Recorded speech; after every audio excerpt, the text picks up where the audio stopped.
જય હિન્દ વિદ્યાર્થી મિત્રો, કેમ છો? મજામાં? તો વિદ્યાર્થી મિત્રો, મારું નામ છે આશિષ મહેરિયા. સમર્પણ એજ્યુકેશન હબની યુટ્યુબ ચેનલ પર ફરી એકવાર આપનું હાર્દિક સ્વાગત કરું છું. વિદ્યાર્થી મિત્રો, ગાલા અસાઇનમેન્ટ નવનીત પ્રકાશન દ્વારા 2022 ના જે પેપર સેટ રજૂ કરવામાં આવ્યો છે, એ પેપર સોલ્યુશન અંતર્ગત પેપર નંબર 2 વિભાગ બી ના સોલ્યુશન માટે આપણે વિદ્યાર્થી મિત્રો આજે ભેગા થયા છે. તો વિદ્યાર્થી મિત્રો, આ પ્રશ્નપત્ર 2 ના દરેક વિભાગના સોલ્યુશનમાં દરેક વિદ્યાર્થી મિત્રો એના વિડીયો નિહાળશો અને આપની આ પ્રશ્નપત્રની અંદર જે કંઈ પણ સમજ છે એને વિકસાવશો એવી અપેક્ષા સાથે આપણે આજે વિભાગ બી તરફ આગળ વધીએ છીએ. વિદ્યાર્થી મિત્રો,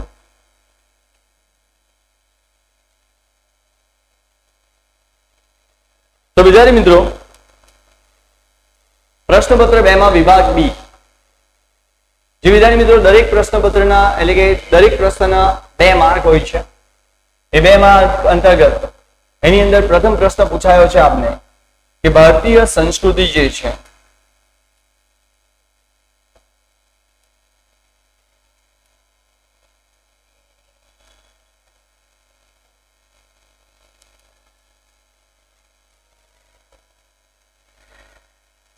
ભારતીય સંસ્કૃતિની વિશેષતાઓ જણાવો અથવા તો ભારતીય સંસ્કૃતિના સંદર્ભમાં ભારતનો પરિચય આપો. વિદ્યાર્થી મિત્રો, આ દરેક પ્રશ્નપત્રમાં જે કંઈ પણ અગત્યના ટોપિકો છે એ દરેક ટોપિકો વિશે આપણે લગભગ વાત કરી ચૂક્યા છે કે આપણે આ દરેક પ્રશ્નપત્રની અંદર જે કંઈ પણ વિભાગ છે એ વિભાગની અંદર આપણે જે પ્રશ્નપત્રમાં જે પ્રશ્નોના જવાબ લખવાના છે એ કઈ પદ્ધતિએ લખવાના છે, કેટલા મુદ્દા લખવાના છે, એની ચર્ચા આપણે પ્રશ્નપત્ર 1 માં કરી ચૂક્યા છે. એટલે આજે આપણે સમય બગાડ્યા વગર સીધી વાત કરીશું. તો વિદ્યાર્થી મિત્રો, ભારત દેશના લોકોને તેમજ વિશ્વને વૈવિધ્યપૂર્ણ સમૃદ્ધ વારસો આપ્યો છે. આ જે વારસો છે એ વિશ્વની ઘણી બધી દેશોએ પોતાની જે સંસ્કૃતિ છે એનો જે વારસો છે એ વિશ્વને આપ્યો છે, પરંતુ એમાં જે ભારતીય સંસ્કૃતિનો વારસો છે એ અભિન્ન છે. એ દુનિયાના દરેક દેશો કરતા ભારતનો જે વારસો છે બીજા દેશો કરતા એકદમ જ અલગ કરી આવે છે અને એટલા માટે ભારતનો જે વારસો છે એ વૈવિધ્યપૂર્ણ ગણવામાં. ભારતની જે સંસ્કૃતિ રહી છે એ શાંતિ પ્રધાન છે, સહિષ્ણુતાવાદી છે. ભારતની જે સંસ્કૃતિ છે એમાં સત, ચિત અને આનંદની અનુભૂતિ. આપણા ત્યાં સત્યનો મહિમા ગાવામાં આવે છે. ચિત એકાગ્રતા અને આનંદ એટલે કે ઉલ્લાસ, પ્રમોદ. આ સત, ચિત અને આનંદની જે અનુભૂતિ કરાવનારી જો કોઈ સંસ્કૃતિ હોય તો તે વિદ્યાર્થી મિત્રો આપણા ભારતની સંસ્કૃતિ છે, જેનું સામર્થ્ય ધરાવે છે. ભારતની જે ભાતીગળ સંસ્કૃતિ છે એના વારસા અને સમૃદ્ધિથી આકર્ષાઈને ઘણી બધી વિદેશી પ્રજાઓ ભારતના પ્રાચીન સમયમાં ભારતમાં વેપાર કરવા માટે આવી. વેપાર કરીને ભારતીય સંસ્કૃતિ સાથે એ લોકો ભળતા ગયા, લગ્નેતર સંબંધો બાંધ્યા અને આમ એક મિશ્ર પ્રજાતિ અથવા તો મિશ્ર સંસ્કૃતિની રચના થઈ અને એટલા માટે ભારતની જે સંસ્કૃતિ છે એ વૈવિધ્યપૂર્ણ ગણવામાં આવે છે. આ ભિન્ન સંસ્કૃતિ સાથેના આદાન પ્રદાન થકી ભારતીય સંસ્કૃતિ સમૃદ્ધ બની છે. ભારતની સંસ્કૃતિમાં અહિંસા અને વિશ્વ શાંતિના મૂલ્યો એટલે કે વિશ્વ શાંતિ માટે હંમેશને માટે ભારત કટિબદ્ધ રહ્યું છે. તમને ખ્યાલ હોય તો જવાહરલાલ નહેરુ દ્વારા આપણા ભારતની અંદર જે બિન જોડાણવાદની નીતિ જે અમલમાં આવી હતી એના પાછળનો ઉદ્દેશ્ય પણ આ જ હતો કે ભારતની જે સંસ્કૃતિ છે એ વિશ્વ શાંતિમાં માને છે, વિશ્વ વસુધૈવ કુટુંબકમની ભાવનામાં માનનારી આપણી સંસ્કૃતિ છે. વિશ્વભરમાં પ્રશંસા પામી છે. જગતના દેશોએ જે મૂલ્યો સ્વીકાર્યા છે. સિંધુ ખીણની સંસ્કૃતિના સર્જકોથી શરૂ કરીને આજ દિન સુધીના લોકોએ ભારતને પોતાના આવડત, બુદ્ધિ, કલા, કૌશલ્ય દ્વારા ભારતની વારસાને સમૃદ્ધ બનાવ્યો. એટલે કે ભારતની અંદર જે કંઈ પણ લોકો આવ્યા એ ભારતની પ્રજા સાથે ભળતા ગયા અને ભારતની પ્રજા સાથે ભળ્યા બાદ ભારતની અંદર પોતાની આવડત, બુદ્ધિ, શક્તિ અને કલા કૌશલ્ય દ્વારા ભારતીય સંસ્કૃતિને સમૃદ્ધ બનાવવામાં પોતાનું યોગદાન આપ્યું છે. ભારતની અંદર ઋષિ મુનિઓ આવ્યા, વિદ્વાનો હતા, વિદુષીઓ હતા, સંતો હતા, ચિંતકો હતા, વૈજ્ઞાનિકો હતા, સંશોધકો હતા, એન્જિનિયરો હતા, ડોક્ટરો હતા. આવા તમામે તમામ જે કંઈ પણ વ્યક્તિઓ છે, સમાજ સુધારકો, ઇતિહાસકારો, કલાકારો, કારીગરો વગેરે ભારતના ભવ્ય વારસાનું નિર્માણ કર્યું છે અને ભારતના આ સમૃદ્ધ દેહ પિંડ ઘડવામાં, એટલે કે ભારતનો જે દેહ પિંડ છે એને ઘડવામાં પોતાનું સમૃદ્ધ રીતે પોતાનું યોગદાન આપ્યું છે અને ભારતની સંસ્કૃતિને ઘડવામાં મહત્વની ભૂમિકા ભજવેલી જોવા મળે છે. ભારતમાં આવેલી અનેક વિદેશી પ્રજાના ધર્મ, શાસન વ્યવસ્થા, રીતિ રિવાજો, પરંપરાઓ, ભાષા, લિપિ, બોલી, કલા, ચિત્રકલા, પોશાક હોય એનાથી ભારતની ભાતીગળ સંસ્કૃતિનું નિર્માણ થયેલું જોવા મળે. તો વિદ્યાર્થી મિત્રો, આ જે પ્રશ્ન છે એ પ્રશ્નમાં દરેક વિદ્યાર્થી મિત્રોને ખૂબ સારી રીતે સમજ પડી ચૂકી હશે, હું એવી આશા રાખું છું. જો તમને આ પ્રશ્ન પૂછાય છે તો આ પ્રશ્નના તમે 4 મુદ્દા ઓછામાં ઓછા લખી શકો છો અને સારામાં સારા માર્ક પ્રાપ્ત કરી શકો છો. આગળનો પ્રશ્ન છે વિદ્યાર્થી મિત્રો, આપણે નદીને લોકમાતાનું બિરુદ આપ્યું છે, શા માટે? આપણે નદીઓને લોકમાતા તરીકે ઓળખાવીએ છીએ. તમે 9મા ધોરણથી આ બાબત વિશે ભણતા આવ્યા છો કે નદીઓને આપણે લોકમાતા તરીકે ઓળખાવીએ છીએ. શા માટે નદીઓને આપણે લોકમાતા તરીકે ઓળખાવીએ છીએ? જો તેની વાત કરીએ તો ભારતની જે સંસ્કૃતિ છે એ સિંધુ અને રાવી નદીના કિનારે વિકાસ પામેલી હોવાનું માનવામાં આવે છે. એટલે કે જ્યારે ભારતીય સંસ્કૃતિનું ઘડતર થતું હતું, સિંધુ ખીણની સંસ્કૃતિની રચના થતી હતી, ત્યારે વિદ્યાર્થી મિત્રો એની જે શરૂઆત છે એ સિંધુ અને રાવી નદીના કિનારે થયેલી હોવાનું માનવામાં આવે છે. ગંગા, યમુના, નર્મદા, ગોદાવરી, કૃષ્ણા, કાવેરી વગેરે નદીઓએ ભારતના લોકજીવન ને સમૃદ્ધ બનાવવામાં બહુમૂલ્ય ફાળો આપ્યો છે. નદીઓ પીવાનું પાણી આપે છે, ઘર વપરાશ સાથે સાથે ઉદ્યોગો માટેનું પાણી આપે છે. આપણી જે મુખ્ય આર્થિક પ્રવૃત્તિ એટલે કે ખેતીમાં જે સિંચાઈ માટેના પાણીની જરૂરિયાત છે એ પાણી પણ આપણને નદીઓ દ્વારા જ પ્રાપ્ત થાય છે. વીજળી, જળમાર્ગ જે મહત્વની જરૂરિયાતો પૂરી પાડવામાં નદીઓએ પોતાનું યથા યોગ્ય યોગદાન આપણને મનુષ્ય જાતિને આપેલું જોવા મળે છે.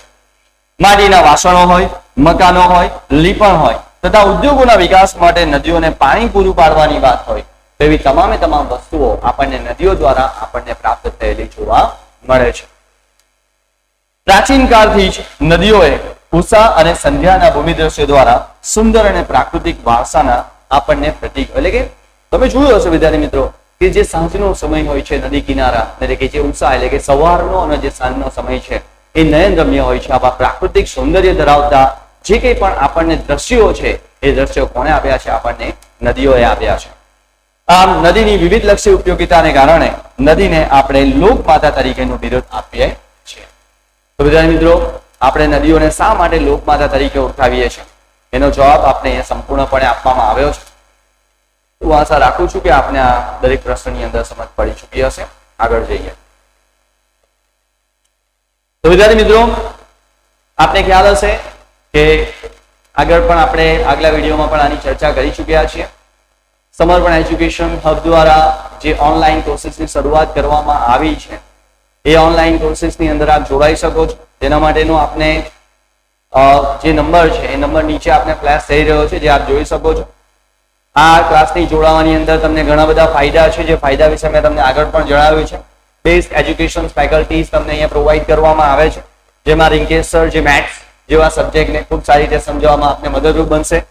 હું પોતે જે તમારું સામાજિક વિજ્ઞાન વિષય લઈશ, અવિનાશ સર જે અહીંયા વિજ્ઞાન અને ટેકનોલોજી જેવા વિષયનું મહત્વનું જ્ઞાન તમને પ્રદાન કરશે, અને ભૂપેન્દ્ર સર જે એમના વિડીયો પણ તમે લગભગ જોયા જ હશે કે જે તમને અંગ્રેજીનું ખૂબ સારી એવી જાણકારી આપી શકે એમ છે અને ખૂબ સારા માર્ક લાવવામાં આપને મદદરૂપ થઈ શકે એમ છે. તો વિદ્યાર્થી મિત્રો, એજ્યુકેશન ફેકલ્ટીની સાથે સાથે કેટલીક ફેસિલિટીઝની જો આપણે વાત કરીએ તો ફેસિલિટીઝમાં સૌથી પહેલા એક્સપર્ટ ફેકલ્ટી તો આપને પ્રોવાઈડ થાય છે, જે ખૂબ સારો અનુભવ પણ ધરાવે છે. લાઈવ ક્લાસીસની સાથે સાથે રેકોર્ડિંગ ક્લાસ પણ તમને અહીંયા મળશે કે જો કદાચ તમે તે સમય દરમિયાન ક્લાસમાં ઉપલબ્ધ નથી રહી શક્યા તો 4K ટેકનોલોજી દ્વારા તમે વિડીયોને ડાઉનલોડ કરી શકો છો અને એમાં સારામાં સારું જે કંઈ પણ ઝીણવટભરી માહિતીઓ છે તમે સરળતાથી મેળવી શકો છો. તે ઉપરાંત આપણે વાત કરીએ તો સ્ટડી મટીરિયલ્સ પણ તમને અહીંયાથી પ્રોવાઈડ કરવામાં આવશે. લાઈવ જે છે ડાઉટ સોલ્યુશન્સ છે, ઘણીવાર એવું હોય છે કે આપણે ચાલુ ક્લાસ દરમિયાન આપણા જે સોલ્યુશન્સ છે આપણે ક્લિયર નથી કરી શકતા અને આપણો ડાઉટ વધતા હોય છે, તો એવા ડાઉટ્સને ક્લિયર કરવા માટે લાઈવ ડાઉટ્સ જે સોલ્યુશન્સ છે એના પણ ક્લાસ હોય છે. લિમિટેડ સ્ટુડન્ટ્સ પર બેચ, અહીંયા દરેક જગ્યાએ તમે જુઓ મોટે ભાગે જ્યારે આ લાઈવ કોર્સ તો ઘણા બધા હજારોની સંખ્યામાં વિદ્યાર્થીઓ જોડાતા હોય છે, પણ અહીંયા એવું નથી. દરેક વિદ્યાર્થીઓને અનુલક્ષીને ધ્યાનમાં રાખીને અમે બની શકે એટલા ઓછા સ્ટુડન્ટ્સ લઈને કામ કરવા માંગીએ છીએ, જેથી સારામાં સારું તમને એજ્યુકેશન પ્રોવાઈડ કરી શકીએ. સમયની બચત સાથે સાથે તમારી ઇકોનોમિકલી પણ ઘણી બધી હેલ્પ થઈ જશે, કારણ કે આવા ક્લાસીસની અંદર જ્યારે તમે લાઈવ ક્લાસની અંદર જોડાઓ છો ત્યારે એની જે ફીસ હોય છે એ પણ બહુ જ હાઈ હોય છે અને તમે એફોર્ડ નથી કરી શકતા હોતા. પરંતુ અહીંયા એવું નથી, તમને ખૂબ નજીવી કિંમતે તમને આનું સારામાં સારું શિક્ષણ મળી રહે તેવા પ્રયત્નો કરવામાં આવશે. અનલિમિટેડ રિવિઝનની સાથે લર્ન વિથ એનિમેશન, એટલે કે તમને એનિમેશન દ્વારા પૂરેપૂરું શિક્ષણ મળે તે માટેના પ્રયત્નો કરવામાં આવશે. સમર્પણ એજ્યુકેશન હબની પોતાની જ એક એપ્લિકેશન છે જે તમને પ્લે સ્ટોર ઉપર મળી જશે. એ ડાઉનલોડ કરીને તમે એમાં લો કન્ઝ્યુમિંગ ડેટા એપ છે, એટલે કે તમે ઓછામાં ઓછા ડેટાનો વપરાશ કર્યા વગર વપરાશ કરીને તમે સારામાં સારું એજ્યુકેશન મેળવી શકો તેવા પ્રયત્નો છે. 4K વિડીયો ક્વોલિટી તમને એની અંદર મળી જશે. તો વિદ્યાર્થી મિત્રો, આટલા સારા બેનિફિટ સાથે જો તમને સારી રીતે ભણવાનું જો પ્રાપ્ત થતું હોય તો એ માટે તમે ઝડપથી આ લાઈવ કોર્સિસ ક્લાસની અંદર જોડાઓ, હું એવી અપેક્ષા રાખું છું. આપણે આગળના પ્રશ્ન તરફ વધીએ. વિદ્યાર્થી મિત્રો, ત્રીજો પ્રશ્ન છે ખજુરાહોના મંદિરોનો પરિચય આપો. હવે વિદ્યાર્થી મિત્રો, ખજુરાહોના જે મંદિરો છે એ આપણને ખ્યાલ આવી જવા જોઈએ કે ખજુરાહોના જે મંદિરો છે કઈ જગ્યાએ આવેલા છે? મધ્યપ્રદેશમાં આવેલા છે. ક્યાં આવેલા છે? મધ્યપ્રદેશમાં. તો વિદ્યાર્થી મિત્રો, આ જે ખજુરાહોના મંદિરો છે એ ચંદેલ વંશની, આ જે ચંદેલ વંશના રાજાઓ હતા એમના દ્વારા આ મંદિરોનું નિર્માણ કરવામાં આવ્યું હતું.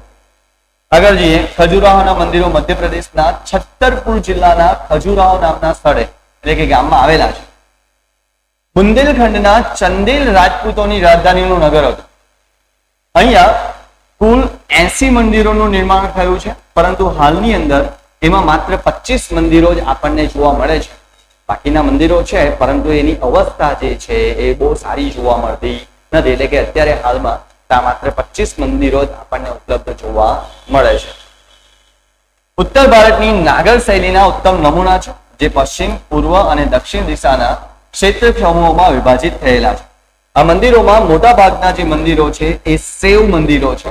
શૈવ એટલે કે શિવ, જે દેવોના મોટામાં મોટા દેવ એટલે કે જે શિવ ભગવાન છે એમના જે મંદિરો છે એ શૈવ મંદિરો તરીકે ઓળખવામાં આવે છે. કેટલાક મંદિરો વૈષ્ણવ છે જ્યારે કેટલાક જૈન મંદિરો છે.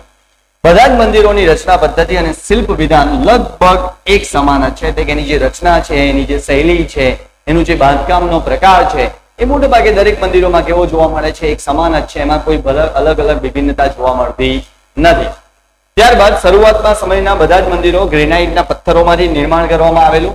ખાસ યાદ રાખજો, MCQમાં ઘણીવાર આ ક્વેશ્ચન્સ પૂછાય છે કે જે મધ્યપ્રદેશની અંદર આવેલા ખજુરાહોના મંદિરોમાં 64 યોગિનીનું મંદિર મુખ્ય છે. યાદ રાખજો, 64 યોગિનીનું મંદિર કઈ જગ્યાએ આવેલું છે? ખજુરાહો ખાતે કે મધ્યપ્રદેશ ખાતે. યાદ રાખજો, જે 64 યોગિનીનું મંદિર આ ખજુરાહોના મંદિરોમાં સૌથી સર્વશ્રેષ્ઠ ગણવામાં આવે છે. આ મંદિરની તોરણની અલંકારિત સ્થાપત્ય શૈલી કલા કારીગરીનું ઉત્તમ દ્રષ્ટાંત છે. દેશ વિદેશમાંથી ઘણા બધા લોકો, હજારોની સંખ્યામાં ઘણા બધા પર્યટકો આવે છે, આ ખજુરાહોના મંદિરોની શ્રેષ્ઠ મુલાકાત લે છે અને એમાં ખાસ કરીને વાસ્તુકલા, શિલ્પકલા, મૂર્તિકલાના શિલ્પો જોઈને આશ્ચર્યચકિત થઈ જાય છે. અહીંના કામાસાન શિલ્પો માટે ખજુરાહો જગ પ્રસિદ્ધ છે. એટલે કે વાત્સાયને લગતા જે કામસૂત્ર છે એને લગતા જે અહીંયા શિલ્પો છે ખૂબ જગ પ્રસિદ્ધ ગણવામાં આવે છે. આગળનો ટોપિક વિદ્યાર્થી મિત્રો, ક્વેશ્ચન્સ. માનવ જીવન અને માટી વચ્ચે પ્રાચીન સંબંધ રહ્યો છે. આ વિધાન સમજાવો. કાતણ કળામાં કઈ પ્રક્રિયા કરવામાં આવે છે? હવે વિદ્યાર્થી મિત્રો,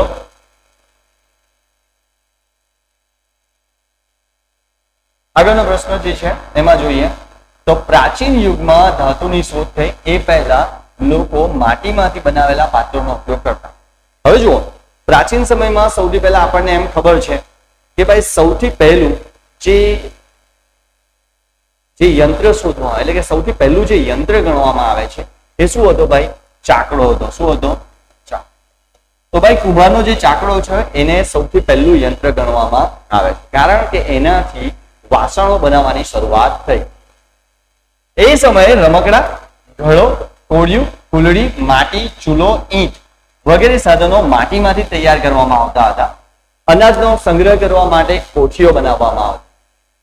તે સમય દરમિયાન અત્યારે તો આપણી પાસે આધુનિક યુગની અંદર તો આપણે જોઈએ છીએ કે ધાતુઓના આપણી પાસે પીપળા હોય છે કે જેમાં આપણે અનાજ ભરીએ છીએ, પરંતુ તે સમય દરમિયાન એવું હતું નહીં. તે સમય દરમિયાન ધાતુઓના જે પીપ છે તેની જગ્યાએ માટીની કોઠીઓ બનાવવામાં આવતી અને આ કોઠીઓની અંદર આ જે અનાજ છે એનો સંગ્રહ કરવામાં આવતો.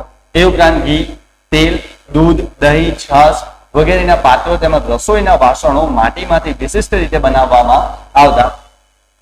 ગામડાના મોટે ભાગે જો અત્યારે પણ આપણે જોઈએ તો ભાઈ તમે અત્યારે પણ જો કેટલાક આદિવાસી વિસ્તારોની અંદર જાઓ કે ટ્રાઇબલ્સ એરિયા છે, જેમ કે ભાઈ અત્યારે ડાંગ છે, આહવા છે, પંચમહાલ છે, એવા કેટલાક વિસ્તારોમાં જશો તો અત્યારે પણ તમને જે ગામડાના વિસ્તારો છે તેના જે મકાનો છે એ મકાનોની જે દિવાલ છે એ દિવાલ માટીથી અને છાણથી લીપેલી જોવા મળે છે. તો તે સમય દરમિયાન મોટે ભાગે જે ઘરો હતા એ ઘરની જે દિવાલો હતી એ માટી અને છાણમાંથી લીપીને બનાવવામાં આવતી હતી. ભારત પ્રાચીન સમયથી કાચી અને પકવેલી માટી એટલે કે ટેરાકોટાના વાસણો તેમજ વસ્તુઓ બનાવવા માટે જાણીતું છે. આ બાબતનો પરિચય આપણને તેલંગાણાના નાગાર્જુનકોંડા અને ગુજરાતના મહેસાણા જિલ્લાના લાંધણજ માટેથી મળી આવે છે. એટલે કે અહીંયાથી કેટલીક જગ્યાએ આવા માટીના નમૂનાઓ એટલે કે પાત્રોના નમૂનાઓ મળી આવ્યા છે. એ ઉપરાંત હાથથી બનાવેલા માટીના વાસણો જૂના સમયના અવશેષો પરથી આપણને મળી આવે છે. લોથલ અને મોહેંજો-દડો અને હડપ્પા સંસ્કૃતિના અવશેષોમાંથી માટીના બનાવેલા લાલ રંગના પવાલા કે જે પવાલાનો ઉપયોગ સંગ્રહ કરવા એટલે કે વસ્તુઓનો સંગ્રહ કરવા માટે કરવામાં આવતો. આ ઉપરાંત લાલ રંગના પવાલા, બરણી, રકાબી વગેરે વાસણો મળી આવ્યા છે. કુંભારનો ચાકડો મેં તમને પહેલા જ કહ્યું કે માટીકામ માટેનું પ્રાચીન ભારતનું પ્રથમ યંત્ર ગણવામાં આવે છે. જો એમસીક્યુમાં પૂછાઈ શકે છે એટલા માટે પાછો એકવાર જણાવી દઉં છું કે કુંભારનો જે ચાકડો છે એ સૌથી પહેલું માનવ યંત્ર ગણવામાં આવે છે. આજે ગુજરાતમાં નવરાત્રીના તહેવારોમાં માટીમાંથી બનાવેલા જે ગરબો તમે જોયું હશે કે ભાઈ માટીમાંથી એક ઘડો હોય છે બનાવેલો અને એની અંદર ચારે બાજુ નાના નાના છિદ્રો હોય છે જેમાંથી પ્રકાશને પ્રકાશિત કરવામાં આવે છે. તો આ પણ માટીમાંથી જ બનાવવામાં આવે છે. આમ જે માટી છે એટલે કે માનવ જીવન અને માટી એટલે કે માનવી અને માટી વચ્ચેનો જે સંબંધ છે એ જીવનથી મૃત્યુ સુધી જોડાયેલો જોવા મળે છે. તો આશા રાખું છું કે આ ક્વેશ્ચન્સમાં પણ આપને ખૂબ સારી રીતે સમજ પડી ચૂકી હશે. આગળના ક્વેશ્ચન્સ તરફ વધીએ. ભારતીય પુરાતત્વ સંરક્ષણ જે એનું કાર્ય શું છે? The archaeological survey of India. જો તમે જોયું હશે લોથલ છે, મોહેંજો-દડો છે, બરાબર છે, ધોળાવીરા છે, આવી જે કેટલીક હિસ્ટોરિકલ જે પ્લેસ હોય છે એટલે કે આવી જે કેટલીક જે પ્રાચીન સમયની કેટલીક વસ્તુઓ જે મળી આવે છે એનું જે સર્વેક્ષણ કરવાનું કામ છે એનું જે કામ કોણ કરે છે? વિદ્યાર્થી મિત્રો, ભારતીય પુરાતત્વ ખાતું કરે છે, જેની દેખરેખ રાખે છે. આવી જે કંઈ પણ વસ્તુઓ છે એને સંશોધન કરવાનું કામ કરે છે, એને સારી રીતે સાચવે છે. તે ઉપરાંત જે કંઈ સ્મારકો છે, ઐતિહાસિક સ્થળો છે એની જાળવણી કરવાનું પણ કામ આ પુરાતત્વીય સંરક્ષણ ખાતા દ્વારા કરવામાં આવે છે. વિદ્યાર્થી મિત્રો, આ એક સરકારી ખાતું છે જે સરકાર અંતર્ગત જ આ કામ કરતું જોવા મળે છે. આવા 5000 થી વધારે સ્મારકોની એટલે કે આવી 5000 થી વધારે વસ્તુઓની જાળવણી કરવાનું જે કામ છે એ પુરાતત્વીય સંરક્ષણ ખાતા દ્વારા કરવામાં આવે છે. Next question. ફતેહપુર સિકરી નો પરિચય આપો. વિદ્યાર્થી મિત્રો, મુઘલ શાસન આપણને ખ્યાલ હશે. મુઘલ શાસનનો જે સમયગાળો છે એ ભારતનો સૌથી સર્વશ્રેષ્ઠ સમયગાળા તરીકે આપણે એને ગણાવીએ છીએ. જેમાં મુઘલ બાદશાહ અકબરે સૂફી સંત સલીમ ચિશ્તીની યાદમાં, યાદ રાખજો, સૂફી સંત સલીમ ચિશ્તીની યાદમાં ઉત્તર પ્રદેશના આગ્રાની પશ્ચિમે 26 માઇલ દૂર ફતેહપુર સિકરી નામનું એક નગર વસાવ્યું હતું. વિદ્યાર્થી મિત્રો, આ એક સૂફી સંત હતા કે જે સંત એટલે કે મુસ્લિમ ધર્મની અંદર જે ખલીફા એટલે કે જે સંત હોય છે એ સૂફી સંત તરીકે પણ ઓળખાય છે. તેમણે આ નગરને પોતાની નવી રાજધાની તરીકે એમને ફતેહપુર સિકરીને સ્થાપિત કર્યું હતું. સમ્રાટ અકબરે ફતેહપુર સિકરીમાં નવરત્નો, કલાકારો, વિદ્વાનો, તત્વચિંતકો વગેરેને આશ્રય સ્થાન આપ્યું હતું. એનું પણ રીઝન હતું. વિદ્યાર્થી મિત્રો, આવા તત્વચિંતકો, નવરત્નો, વિદ્વાનો અને કલાકારો એને દરબારની અંદર સ્થાન આપવામાં આવે છે કારણ કે એ રાજાનો જે દરબાર છે એ આ તત્વચિંતકોથી, કલાકારોથી, વિદ્વાનોથી શોભતો હોય છે અને એનાથી જ એના રાજ્યની જે કંઈ પણ દેખરેખ છે, એની જે કંઈ પણ સાચી સલાહ છે, એ સલાહ અનુસાર રાજ્યનો વહીવટ કરવામાં આવે છે. ઈસવીસન 1569 ફતેપુર સિકરીમાં ઇમારતો બાંધવાનું કામ કર્યું હતું. ઈસવીસન 1572 સુધીમાં અહીં અનેક ઇમારતો બંધાયેલી જોવા મળી. અહીં ઉપરાંત ઇમારતોમાં બિરબલનો મહેલ, બીબી મરિયમનો સુનેહલા મહેલ, તુર્કી સુલતાનનો મહેલ, જામે મસ્જિદ અને તેનો બુલંદ દરવાજો સૌથી મુખ્ય ગણવામાં આવે છે. એવું માનવામાં આવે છે કે વિશ્વનો સૌથી મોટો ભવ્ય દરવાજો જો કોઈ હોય તો એ ફતેપુર સિકરીનો જે બુલંદ દરવાજો છે એને વિશ્વનો સૌથી ઊંચો દરવાજો માનવામાં આવે છે. તો વિદ્યાર્થી મિત્રો આગળ તરફ જઈએ. જે આ બુલંદ દરવાજો છે એની જે ઊંચાઈ છે 41 મીટર એ પહોળો છે અને 50 મીટર જેટલી એની ઊંચાઈ ધરાવે છે. મેં તમને કહ્યું તેમ એ દુનિયાનો સૌથી ભવ્ય દરવાજો છે એવું માનવામાં આવે છે. અહીંની અન્ય જાણીતી ઇમારતોમાં જોધાબાઈનો મહેલ, પંચમહાલ, શેખ સલીમ ચિશ્તીનો મકબરો, દીવાને આમ, દીવાને ખાસ, જ્યોતિષ મહેલ વગેરેનો સમાવેશ થાય છે. વિદ્યાર્થી મિત્રો આ જે નગર છે એનું મૂળ નામ જે હતું સિકરી હતું. ઈસવીસન 1572 અકબરે ગુજરાતના જ્યારે માળવા ઉપર જ્યારે વિજય મેળવ્યો હતો એ પછી તેને સિકરીની આગળ ફતેપુર સિકરી નામ જોડી દીધેલું. એટલે કે આ જે રાજ્ય હતું એ એકચ્યુઅલી ગુજરાતની અંદર જ હતો ને ત્યાર પછી જે ફતેપુર છે એ સિકરી પછી એટલે કે સિકરીની આગળ જે ફતેપુર લાગ્યું એ માળવાના વિજય પર પછી અકબરે એનું નામ લખાવ્યું હતું. તે પછી તેણે ફતેપુરનો અર્થ વિજયનું નગર એવો થાય છે. તો વિદ્યાર્થી મિત્રો આના વિશે તમને જે કંઈ પણ માહિતી આપવામાં આવી છે આપ દરેક વિદ્યાર્થીઓને આની ખૂબ સારી રીતે સમજ પડી ચૂકી હશે, હું આશા રાખું છું. તો વિદ્યાર્થી મિત્રો આગળના પ્રશ્ન તરફ વધીએ. ભારતના જળ સ્ત્રોત વિશે માહિતી આપો. વિદ્યાર્થી મિત્રો જ્યારે જળ સ્ત્રોતની વાત કરીએ ને ત્યારે 3 બાબતમાં આપણે એનો સમાવેશ કરી શકીએ. સૌથી પહેલા આપણે વાત કરીએ તો વૃષ્ટિય જળ, ત્યાર પછી આવે વૃષ્ટિય જળ એટલે કે જે વરસાદ રૂપે વરસે છે તે. પૃષ્ઠીય જળ એટલે કે જે જમીન ઉપર સરફેસ થાય છે એટલે કે નદીઓ છે, તળાવો છે, એ પૃષ્ઠીય જળ. અને ભૂમિગત જળ એટલે કે જે પાણી જમીનમાં સચવાયેલું છે એને આપણે ભૂમિગત જળ તરીકે ઓળખાવીએ છીએ. વૃષ્ટિ એટલે કે પૃથ્વી પરના જળ સંસાધનનો મુખ્ય સ્ત્રોત છે. પૃથ્વી ઉપર જેટલા કંઈ પણ પાણીના સ્ત્રોતો આવેલા છે એ તમામે તમામ સ્ત્રોતનો જે મૂળ આધાર છે એ આધાર કયો છે? વૃષ્ટિ છે. એ સરોવર હોય, નદી હોય, ઝરણા હોય, કુવા હોય, એ બધા ગૌણ સ્ત્રોત છે. બધા સ્ત્રોત વૃષ્ટિને આભારી છે. મેં તમને પહેલા જ કહ્યું હતું, આગળ પણ આપણે ક્વેશ્ચન્સની આવી ચર્ચા કરી ચૂક્યા છે કે બાકીના બધા જ જે સ્ત્રોત છે બધા કેવા છે? ગૌણ છે. પણ વૃષ્ટિય જળ એ સૌથી મુખ્ય સ્ત્રોત ગણવામાં આવે છે. પૃષ્ઠીય જળ જે નદીઓ, સરોવરો, તળાવો, ઝરણા, સાગર, માનવ નિર્મિત જળાશયો તે બધા નદીઓ પૃષ્ઠીય જળનો મુખ્ય સ્ત્રોત છે.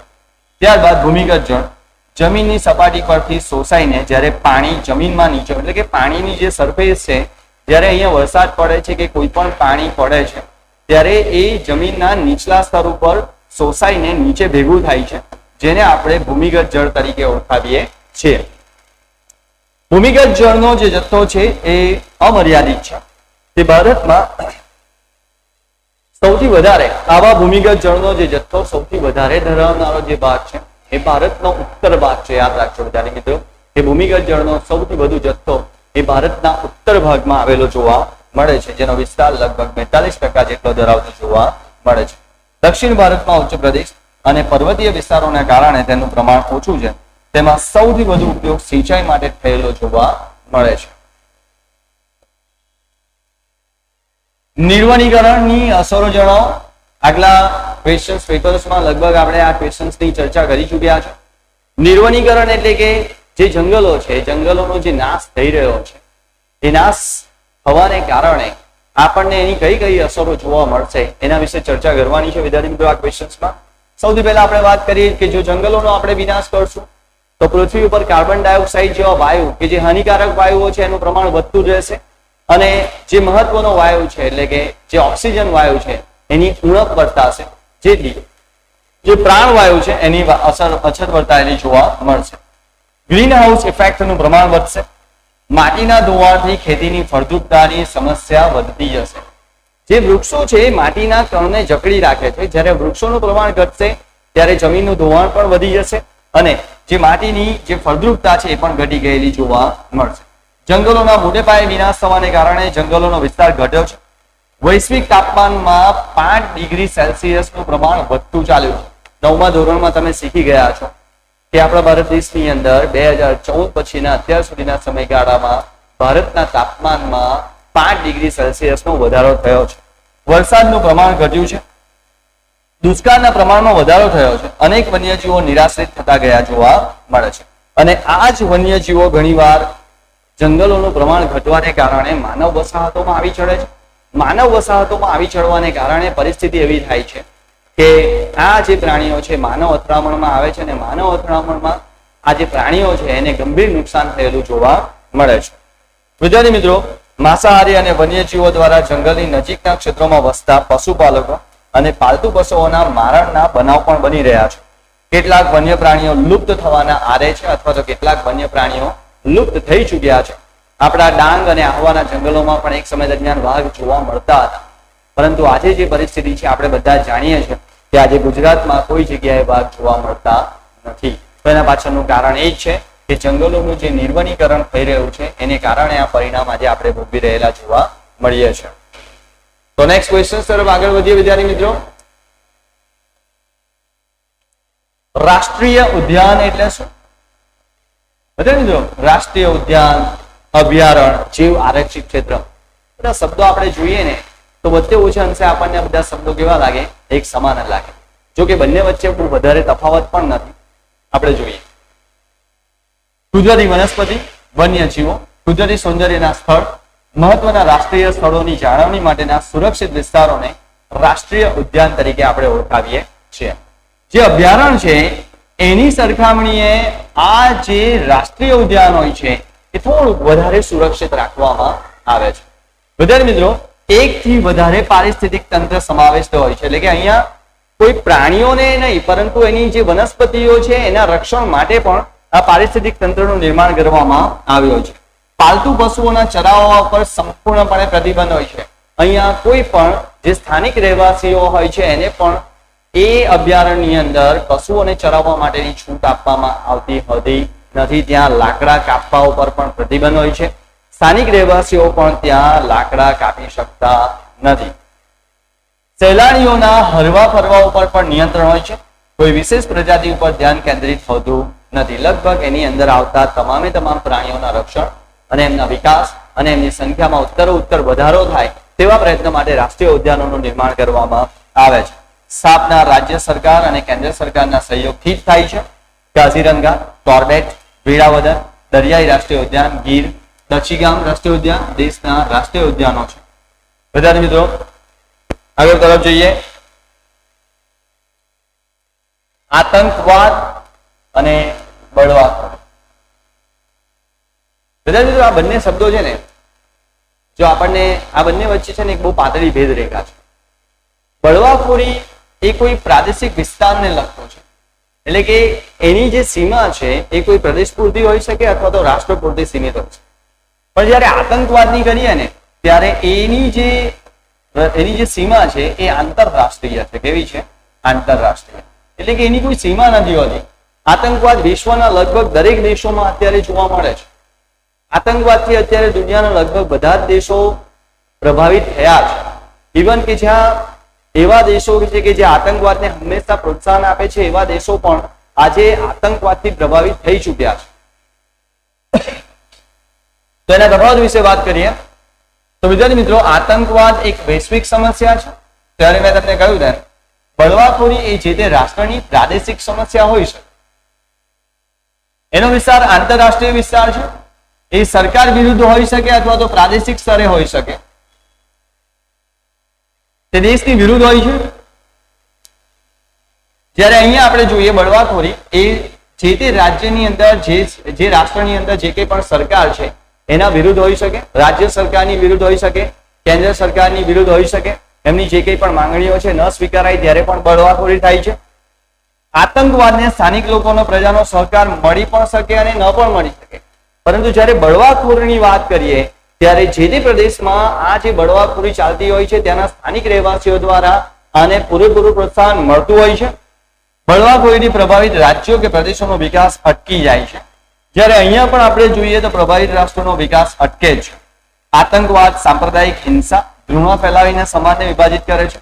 જ્યારે અહીંયા સંગઠનો હોય છે જે લોકોને ડરાવે છે, ધમકાવે છે અને હત્યાનો આશરો લઈને ભયનું વાતાવરણ ઊભું કરે છે અને રાષ્ટ્રની સરકારને, રાજ્યની સરકારને એ પોતાની જે વાત છે એને મનાવવા માટે લોકોની અંદર ભય ઉભો કરતી જોવા મળે છે.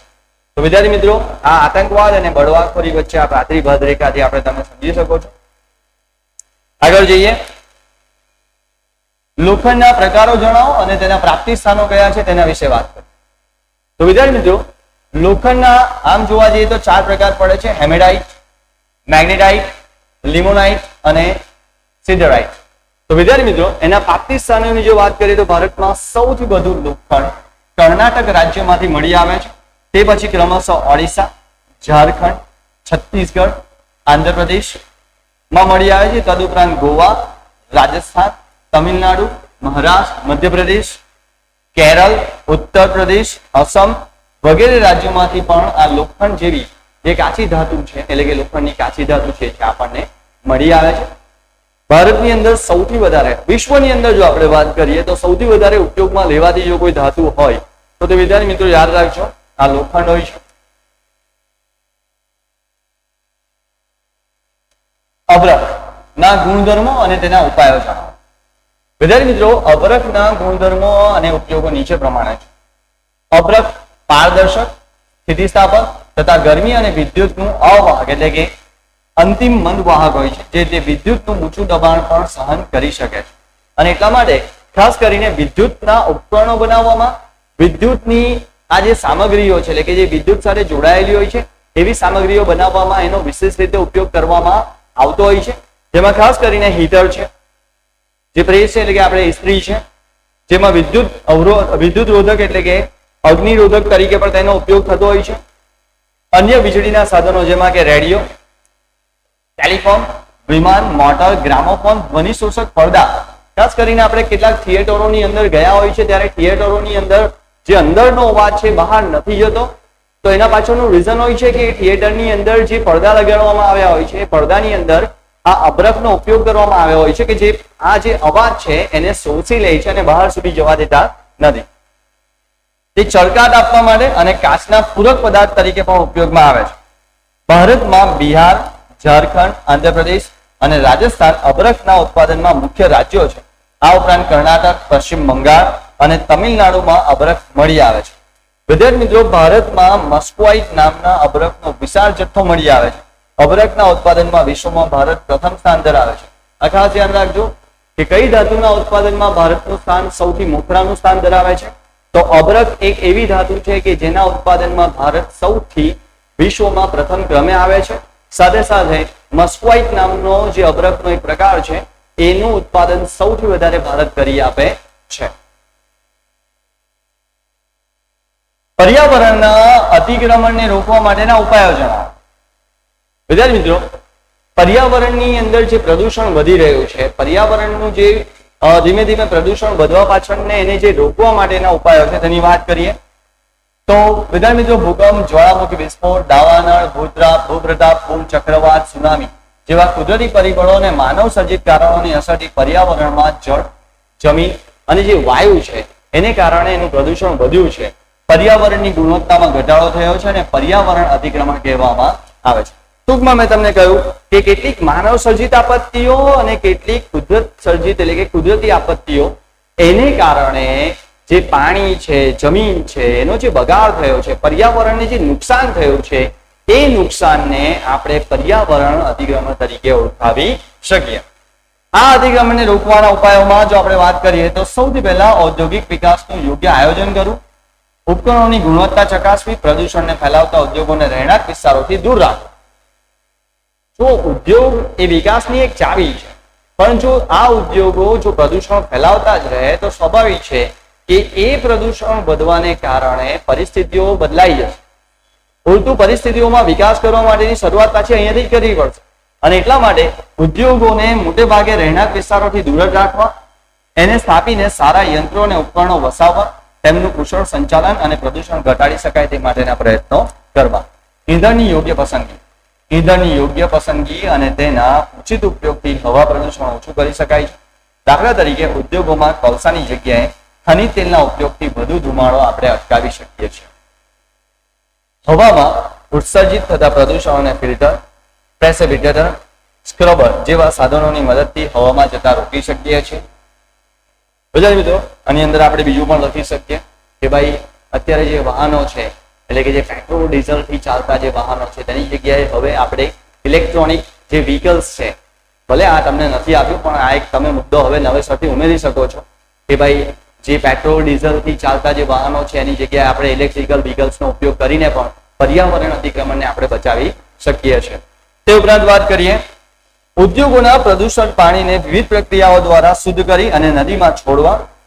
જો આ જે ગંદુ પાણી છે એને આપણે જો સીધું નદી નાળામાં છોડી દઈએ તો સૌથી પહેલો પ્રશ્ન એ થશે કે જે જળની અંદર જે વૈવિધ્યલક્ષી જે આપણને અંદર જે જળચર સૃષ્ટિ છે એને પણ એનું ગંભીર નુકસાન થશે.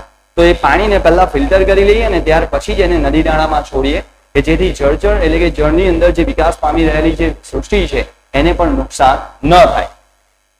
જમીન અને ભૂમિનું પ્રદૂષણ નિયંત્રિત કરવા માટે ખાસ પ્રકારે 3 પ્રકારની વિભિન્ન પ્રવૃત્તિઓ આપણે અજમાવી શકીએ, જેમાં વિભિન્ન સ્થળોથી કચરો એકઠો કરવો, પુનઃચક્રીય એટલે કે ઘણીવાર આપણે આ કચરાને રિસાયકલિંગ કરી શકીએ છીએ અને રિસાયકલિંગ કરીને આપણે ફરીથી જો એનો ઉપયોગ કરી શકીએ તો આ પ્રદૂષણ ઘટાડવા માટેનો સૌથી મુખ્ય સ્ત્રોત બની ગયેલો જોવા મળશે. બાકીના કચરાને જમીનની અંદર આપણે દાટી શકીએ કે જેથી જમીનનું પ્રદૂષણ વધતે ઓછે અંશે ઘટી શકે અને ઉપરનું જે સરફેસ છે એકદમ ક્લીન રહે તે પ્રમાણે પ્રયત્નો આપણે કરી શકીએ છીએ. વિદ્યાર્થી મિત્રો, આગળ ભારતમાં તાંબુ ગાળણના ઉદ્યોગો વિશે માહિતી આપો. વિદ્યાર્થી મિત્રો, બહુ મહત્વની ધાતુ છે કે જેનો ઉપયોગ મોટે ભાગે અત્યારે આપણે જે વિદ્યુતના સાધનો છે તેના બનાવવા માટે એનો સૌથી વધારે ઉપયોગ થાય છે.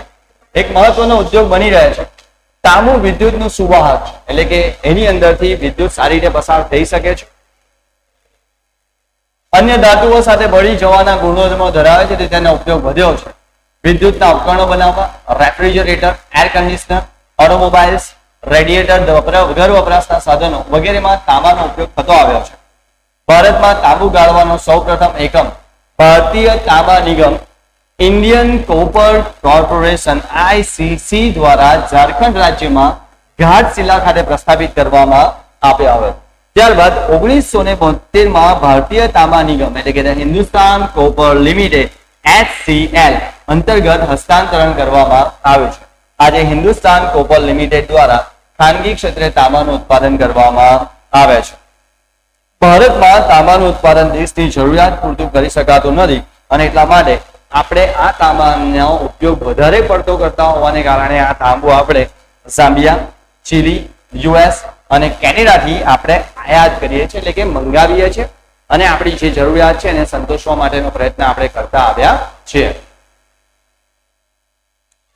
તો વિદ્યાર્થી મિત્રો, હું એવી આશા રાખું છું કે જે પ્રશ્નપત્ર 2 ના વિભાગ B ની અંદર જે આજે આપણે સોલ્યુશન કર્યું છે એ સોલ્યુશનની અંદર આપને ખૂબ સારી રીતે સમજ પડી ચૂકી હશે.